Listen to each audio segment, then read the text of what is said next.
A German soldier stares through train bars at the American countryside. Factories running at full capacity. Neon lights glowing. Children waving from platforms. He turns to his fellow prisoner and whispers, "We've been lied to." This is the story of 370,000 German POWs who came to America expecting hell and found something that shattered everything they believed. In 1943, the tide turned. Rommel's Africa Corps surrendered. Tens of thousands of German soldiers became prisoners.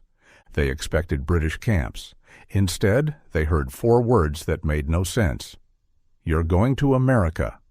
Most were young, 19 to 25, raised on Nazi propaganda that painted America as weak, chaotic, decadent, a nation of gangsters and poverty. They feared torture, maybe execution. The voyage took 3 weeks across the Atlantic. Packed into Liberty ships, they had time to imagine what awaited them. Then the ships approached New York Harbor. Through the mist, they saw her, the Statue of Liberty. Untouched, majestic. Behind her, a city blazing with light. One prisoner later wrote, "We had been told America was weak and dying. When I saw New York, I knew. Everything was a lie." Between 1943 and 1945, over 425,000 Axis prisoners arrived in America. They were processed at ports, then loaded onto trains heading to over 500 camps across 46 states. Inside those trains, they pressed against barred windows. They expected bombed cities and bread lines. Instead, green fields stretching to the horizon, factories running full speed, towns untouched by war. At night, neon signs advertising Coca-Cola and movies. In Germany, everything was broken, rationed, dark. Here, everything worked. In Germany, the war had taken everything, one soldier wrote. In America, it seemed the war barely existed.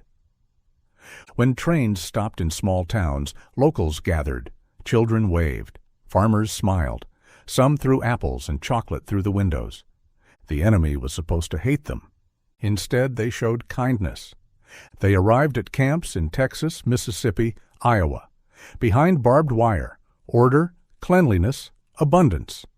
3 meals a day, coffee, cigarettes, beds with sheets.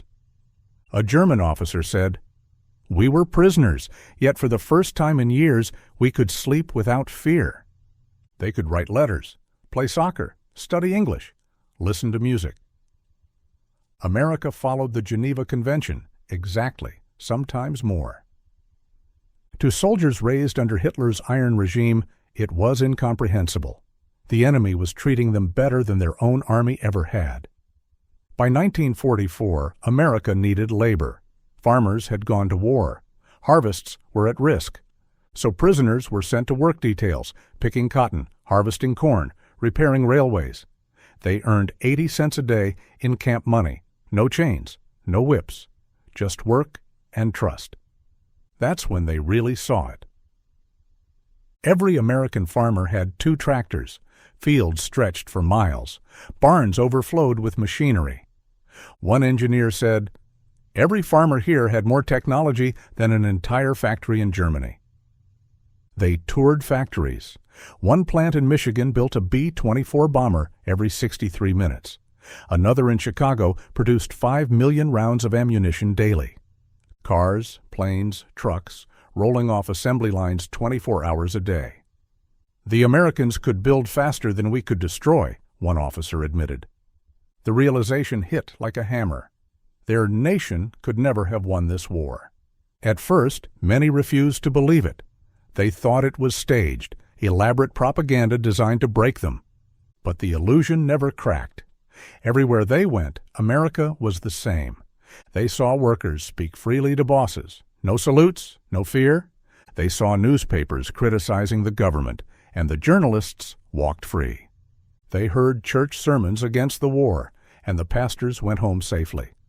They saw that truth could exist without terror. One man wrote, "We had been told America was greedy and weak.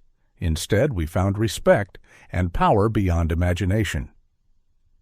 Inside the camps, Nazi officers tried to maintain control. They enforced salutes, held lectures, spread ideology. But it didn't last. The more the soldiers saw America, the less the slogans made sense.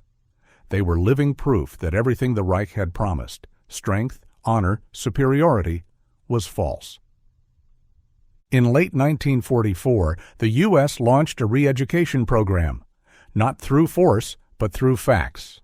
Films about democracy, about freedom of the press, about elections, and then the truth about the concentration camps.